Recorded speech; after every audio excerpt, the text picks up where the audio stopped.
유대인들의 구전 토라를 집대성한 탈무드를 보면 스바 여왕이 솔로몬 왕을 찾아와서 지혜를 시험한 여러 가지 이야기들이 기록되어 있습니다.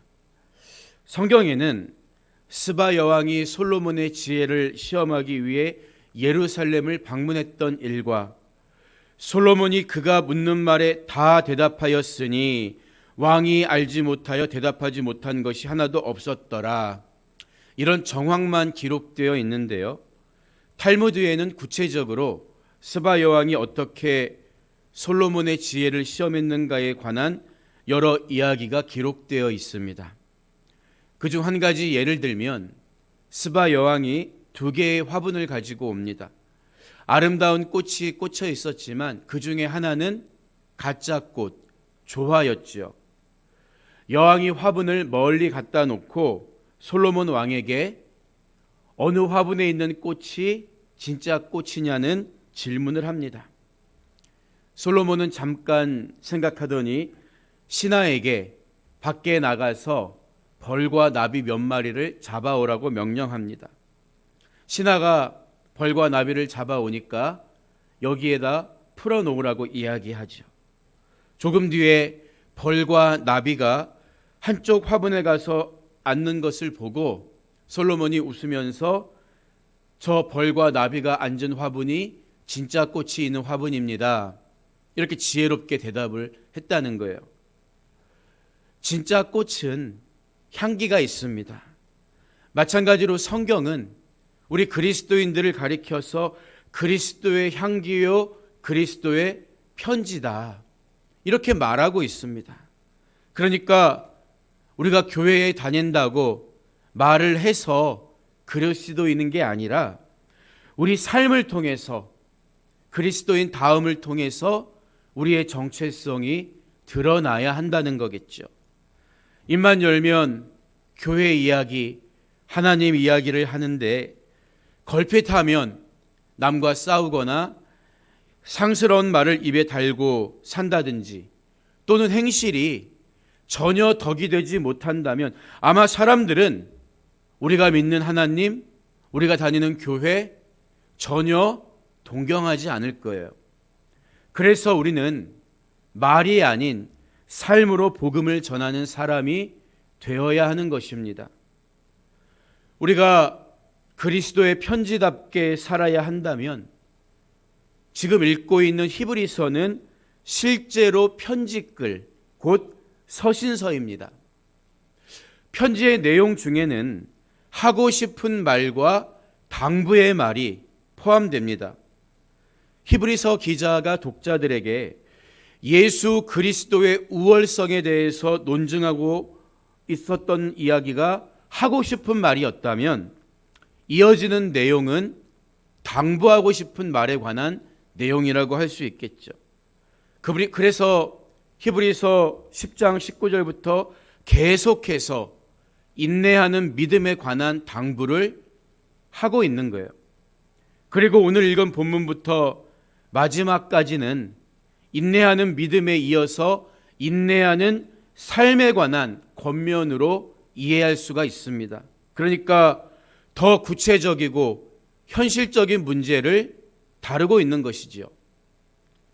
먼저 본문 14절을 보면 모든 사람과 더불어 화평함과 거룩함을 따르라, 이것이 없이는 아무도 주를 보지 못하리라, 이렇게 말하고 있습니다. 여기서 우리는 화평함과 거룩함을 따라야 할 대상이 모든 사람이라고 한 말에 주목할 필요가 있습니다. 모든 사람이란 말 그대로 전부를 가리키는 표현이잖아요. 나보다 부자이든 힘이 세든 권력이 있든 누구도 제외시키면 안 된다는 거죠. 당시 그리스도인들은 사회적 약자였습니다. 로마로부터 박해받는 것은 물론 동족인 유대인들에게도 핍박을 받았습니다. 그래서 다시 유대교로 돌아가려고 했던 사람들도 있었던 거예요. 약자가 모든 사람을 품으려면 어떻게 해야 할까요? 세상에서는 딱히 방법이 없습니다. 그래서 두 가지 선택밖에 없지요. 하나는 비굴해지는 것이고 다른 하나는 현실을 부정하는 것입니다.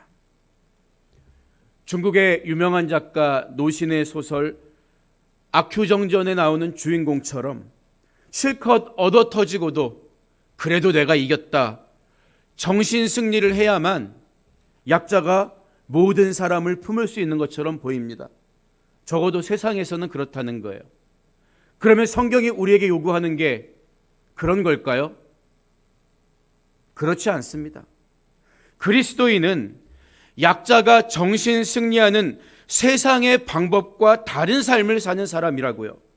남들이 볼 때는 부족하고 초라해 보여도 우리는 절대 비굴해지거나 현실을 부정할 필요가 없습니다. 왜냐하면 우리는 분명한 하나님의 자녀일 뿐만 아니라 영원한 본향을 향해 가고 있는 순례자이기 때문입니다. 본문이 말하는 따르라는 표현은 간절히 추구하라는 뜻입니다. 마치 사냥꾼이 목표물을 향해 추적하는 것과 같은 열정과 진실함을 의미하는 거예요. 성도는 그래서 수동적인 세상의 약자들과 달리 이렇게 적극적으로 당당하고 담대하게 화평함과 거룩함을 모든 사람들과 더불어 추구해야 한다는 것입니다. 그런데 우리가 읽는 개역 개정판 번역본만 보면 본문의 의미가 이해하기에 조금 어려울 수도 있습니다.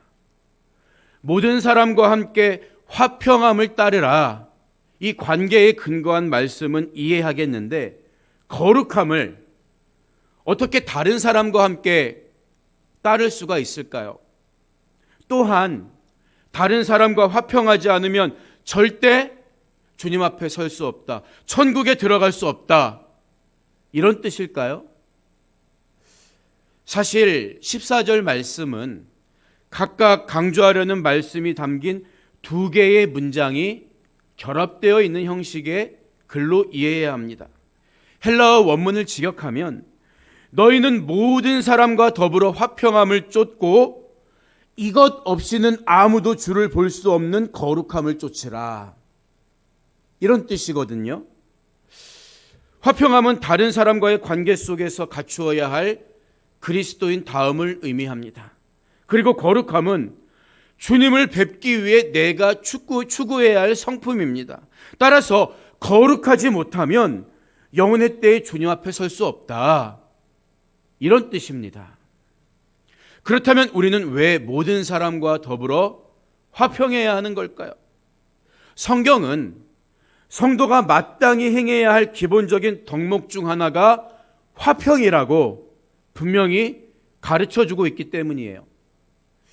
예수님은 누가복음 10장 5절에서 어느 집에 들어가든지 먼저 말하되 이 집이 평안할지어다 하라, 이렇게 가르쳐 주셨습니다. 또 로마서 12장 18절은 할 수 있거든 너희로서는 모든 사람과 더불어 화목하라 이야기하고 있습니다. 하나님은 화평의 하나님이시고 예수님은 평강의 왕으로 이 땅에 오셨습니다. 우리가 모든 사람과 더불어 화평을 추구해야 하는 첫 번째 이유는 그것이 성경의 가르침이며 또한 화평을 통해서 뭇 사람들을 하나님께로 인도할 수가 있기 때문입니다. 물론 생각이 다르거나 나를 무시하는 이들과 화평함을 추구하는 게 절대 쉬운 일은 아닙니다. 그래서 우리는 마음이 온유하고 겸손하신 주님과 동행해야 하는 거예요. 만약에 내가 끝까지 남보다 낫다고 여기면서 교만한 태도를 가지고 관계를 맺으려고 한다면, 화평을 추구한다면 제대로 된 화평이 이루어질 수 없겠죠. 반대로 말하면 다른 사람을 존중하고 나 자신을 앞세우려고 하지 않을 때, 곧 예수 그리스도의 겸손하고 온유한 마음을 가질 때 우리는 남과 더불어 화평을 이룰 수가 있다는 거예요. 영국의 스펄전 목사님은 만일 우리가 평화를 쫓으려면 오래 참음의 띠를 띠어야 한다. 또한 우리가 남에게 마음의 상처를 입고 있다는 느낌을 가질 때는 용서하겠다는 결심을 해야 한다. 왜냐하면 우리가 남에게 해를 끼치지 않으면 우리도 그러한 해를 받지 않을 것이기 때문이다. 이런 말을 했어요. 이처럼 내가 모든 사람과 더불어서 화평을 이루고 있는가를 점검하는 것은 믿음의 경주와 선한 싸움을 지금도 잘 해가고 있는가에 관한 객관적인 지표가 될 수 있다는 거예요. 우리가 주님 앞에 서려면 거룩해야 합니다. 누구도 이 사실을 부정할 수가 없는 거죠. 그런데 성경이 말하는 거룩이란 행위의 주체에 따라 두 가지 의미가 있을 수 있어요. 먼저 거룩의 주관자는, 거룩의 주권은 하나님이십니다. 하나님에게 주권이 있는 거예요. 가령 하나님이 일곱째 날 가운데에 안식일을 구별하시고 거룩하다고 하시니까 그날이 거룩하게 된 거예요. 물론 이 말은 나머지 6날은 부정하다는 의미는 아닙니다. 하나님이 한 날을 거룩하게 구별하시니까 그날이 거룩해진 거예요. 마찬가지로 하나님이 저와 여러분을 의롭게 여겨주셨기 때문에 우리가 의로워진 것이지 우리 자신에게 어떤 의가 있기 때문에 의로워진 게 아니라고요. 이처럼 모든 거룩과 의의 주관자는 하나님이십니다. 그런데 하나님은 이스라엘 백성들에게 나는 너희의 하나님이 되려고 너희를 애굽 땅에서 인도하여 낸 여호와라. 내가 거룩하니 너희도 거룩할지어다. 이 말씀을 하십니다. 이때 너희도 거룩할지어다. 이 말씀의 행동 주체는 이스라엘이고 그 말씀대로 거룩하게 살아야 하는 것은 각 개인의 책임이고 몫이라는 거예요. 개인이 순종하고 지켜야 할 거룩의 의무까지도 하나님이 대신해 주시는 게 아니라는 거죠. 그런데도 우리는 종종 거룩의 문제를 마음의 결심 정도로만 인식할 때가 있어요. 마음으로만 잘 믿으면 되지 나머지 것은 중요하지 않게 여길 때가 있다는 거예요.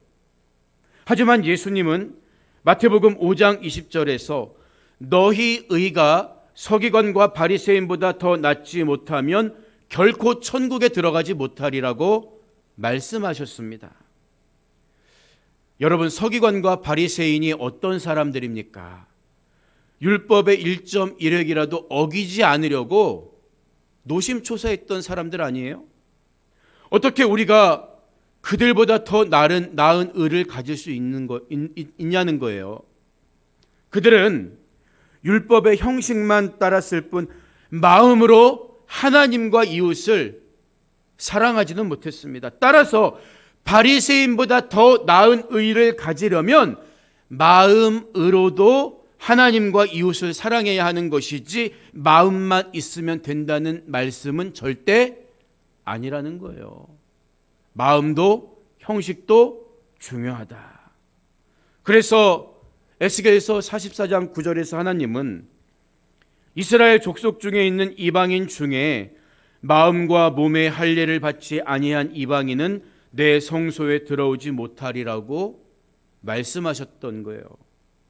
여러분의 믿음 생활이 10년이 되었든지 또 얼마나 열심히 기도하고 성경을 여러 번 공부했든지 심지어 하나님을 위해서 온 삶을 들여 헌신한다고 해도 거룩함 없이는 아무 소용없다는 말씀이에요. 그래서 우리 신앙생활의 모든 초점은 내가 하나님 앞에서 거룩한가에 초점이 맞춰져 있어야 하는 것입니다. 모든 사람과 화평함을 이루는 게 신앙의 객관적 지표라면 거룩함을 이루는 것은 믿음의 경주와 선한 싸움을 잘 하고 있는가에 관한 주관적인 지표가 되는 거예요.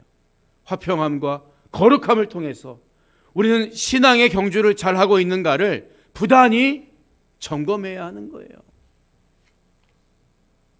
이어지는 15절과 16절은 화평함과 거룩함을 따르는 것을 위협하는 구체적인 요소에 대한 우리 삶에 이런 문제들이 찾아올 수 있다는 경고의 말씀입니다. 먼저 15절을 보면 너희는 하나님의 은혜에 이르지 못하는 자가 없도록 하고 또 쓴 뿌리가 나서 괴롭게 하여 많은 사람이 이로 말미암아 더럽게 되지 않게 하며 이렇게 경고하고 있어요. 앞서서 하나님의 은혜에 이르지 못한 자란 14절에서 말한 이웃과 화평함을 따르지 않고 자신을 지켜 거룩함을 따르지 못한 결과로 주어지는 것이겠죠. 이르지 못하는 것. 그런데 문제는 대부분의 경우에 이런 사람들이 주변에게까지 영향을 끼친다는 거예요. 악한 영향을 끼친다는 거죠.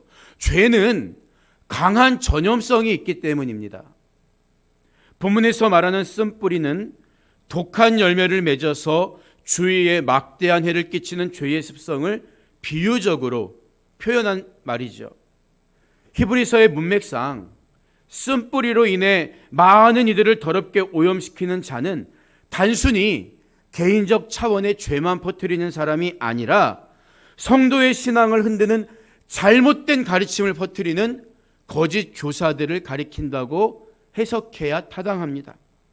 당시 교회 안에는 다시 그리스도인들을 유대교로 돌아가게 하거나 율법과 절개를 다 지켜야만 온전한 구원에 이를 수 있다는 가르침을 퍼뜨리는 사람들이 있었기 때문이에요. 쓴뿌리처럼 사람들을 더럽히는 자들이었죠. 이렇게 교회 가운데 분쟁을 일으키고 성도들을 혼란에 빠뜨려 넘어뜨리기도 하는 쓴뿌리에 대한 경고는 오늘날이라고 해서 달라진 게 없습니다. 토요일에 예배를 드려야 진짜 예배라든지 부활절과 성탄절을 지키는 것은 우상 숭배를 하는 것이라고 교회와 그리스도인을 공격하는 이단들이 얼마나 많이 있습니까? 심지어 어떤 이들은 구약의 제사 제도도 여전히 유효하고 성전이 회복되면 지켜야 마땅하다는 주장을 하기도 합니다. 여러분, 하지만 기독교의 오랜 역사와 논증을 통해서 우리는 그들의 주장이 비성경적이고 그들은 결국 우리와 다른 것을 믿는 사람들이라는 사실을 이미 오래전에 우리는 검증하고 확인을 끝낸 거예요. 우리에겐 오직 예수 그리스도 한 분이면 충분합니다. 우리는 교회 전통으로 보고 들은 대로 믿는 신앙의 계승자가 되어야 하는 거예요. 흔들릴 필요가 없습니다. 계속해서 16절은 음행하는 자와 혹 한 그릇 음식을 위하여 장자의 명분을 판 에서와 같이 망령된 자가 없도록 살피라. 이렇게 권면하고 있어요. 본문이 말하는 망령된 자의 특징은 본능의 문제 앞에서 넘어진 사람들이라는 점이죠. 사냥을 마치고 돌아온 에서는 배고픔의 본능을 참지 못하고 팥죽 한 그릇에 장자의 명분을 팝니다. 음행도 마찬가지라는 거예요. 음행은 내가 저지를까 말까 이렇게 판단을 요구하지 않습니다. 그냥 불이 일듯이 내 마음속에 음욕이 타오르는 거죠. 한순간의 충동으로 인해서 경건한 사람을 무너뜨리는 거예요. 지금까지 히브리서 12장을 보면 믿음을 경주에 비유했고 피 흘리는 싸움으로 묘사하기도 했습니다. 그런가 하면 오늘 말씀을 통해서는 인내하면서 화평함과 거룩함을 쫓으라고 강조하고 있잖아요. 하지만 이 모든 것을 한순간에 엎어버릴 수도 있는 게 바로 우리 본능에 따르는 충동적인 행동이라는 거죠. 기껏 은혜 받고 본능 앞에 받은 은혜를 다 쏟아버리는 경우가 얼마나 많이 있습니까? 분노도 그렇잖아요. 우리 아이들이 부모님께 요구하는 것 중에 하나가 그거래요. 제발 갑자기 화내지 마시라고. 부모들이 자식들에게 신경 쓰고 예쁜 말하고 잘해준 게 한순간에 물거품 되는 거예요. 성질 한번 부리면. 본능에 따른 행동이 그렇습니다. 그래서 우리는 충동을 억누르지 못하고 장자의 명분뿐만 아니라 장자의 복까지 잃어버린 에서를 항상 반면교사로 삼고 기억해야 하는 것입니다. 안타까운 것은 에서는 자기 실수를 돌이키고 만회하지 못했다는 거예요. 마지막 17절을 보면 너희가 아는 바와 같이 그가 그 후에 축복을 이어받으려고 눈물을 흘리며 구하되 버린 바가 되어 회개할 기회를 얻지 못하였느니라. 이렇게 말하고 있습니다. 자신에게 돌아와야 마땅한 복이 야곱에게 갔다는 사실을 안 후 에서는 눈물을 흘리며 애원했지만 결코 되돌릴 수가 없었던 거지요. 회개할 기회를 얻지 못하였다는 말의 의미는 이처럼 이미 한 번 야곱에게 흘러간 복을 다시는 돌이킬 수가 없었다는 뜻입니다. 요한계시록을 보면 예수님이 에베소 교회를 향해서 그러므로 어디서 떨어졌는지를 생각하고 회개하여 처음 행위를 가지라. 만일 그리하지 아니하고 회개하지 아니하면 내가 네게 가서 네 촛대를 그 자리에서 옮기리라. 이 말씀을 하십니다. 그런데 여기서 옮기리라고 번역된 키네소라는 단어는 본래 제거하다, 없애버리다는 뜻을 가지고 있습니다. 그러니까 예수님 말씀은 단순히 에베소 지역에서 다른 곳으로 또는 너희의 사명을 다른 곳으로 이 정도의 의미가 아니라 주님의 생각과 기억에서 지워버리겠다. 이렇게 무서운 말씀이라는 거죠. 교회라는 이름은 가졌지만 전혀 교회답지 않은 교회, 첫사랑을 잃어버리고 처음 주셨던 감동과 은혜를 다 쏟아버린 교회, 그런 교회는 아낌없이 찍어서 불에 던져버리시겠다는 경고의 말씀입니다.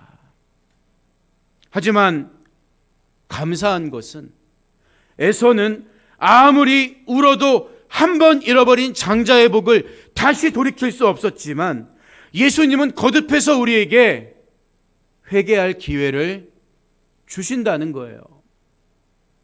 우리는 결코 하나님을 시험하거나 믿음의 경주에서 벗어나서 다시 옛 생활로 돌아가면 안 됩니다.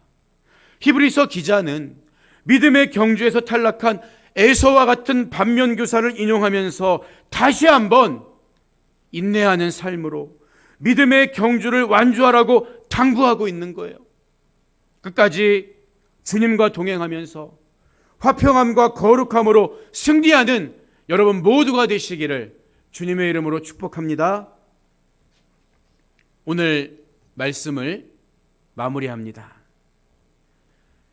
사람들은 거룩함에 대해서 특정한 이미지를 연상합니다. 낡은 예배당과 장엄한 오르간 소리, 세상과 단절된 침묵이나 고된 수행을 떠올리죠. 그런 거룩함을 따르기엔 삶이 복잡하고 바쁘다고 생각합니다. 하지만 성경이 요구하는 거룩함이 과연 그런 의미일까요? 전혀 그렇지 않습니다. 로마의 핍박으로 인해 언제 잡혀갈지 모르는 두려운 현실과 동족에게 불이익을 당해야 하는 지난한 삶 가운데 던져준 메시지가 그럼에도 불구하고 화평함과 거룩함을 따르라는 것이기 때문입니다.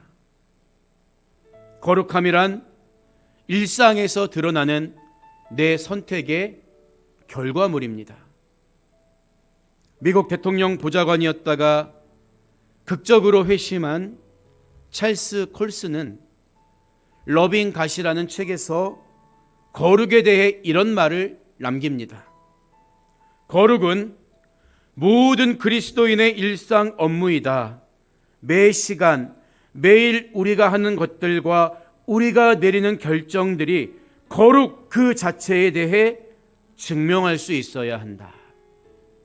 여러분, 성경은 한 번도 세상을 떠난 거룩함을 우리에게 요구하지 않습니다. 타락으로 인해 깨어진 세상과 약육강식의 논리가 지배하는 현실 속에서 그리스도인답게 산다는 것은 그렇기 때문에 힘이 아니라 용기가 필요한 거예요.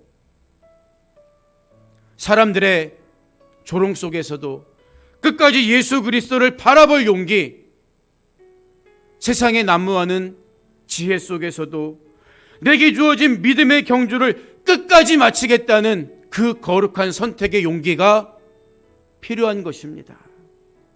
그러나 나 혼자가 아니라 주님께서 나와 동행해 주십니다. 성령의 도우심을 의지하면서 모든 사람과 화평함을, 그리고 주님 앞에서 거룩함을 이뤄가는 복된 삶 사는 여러분 모두가 되시기를 주님의 이름으로 축원드립니다.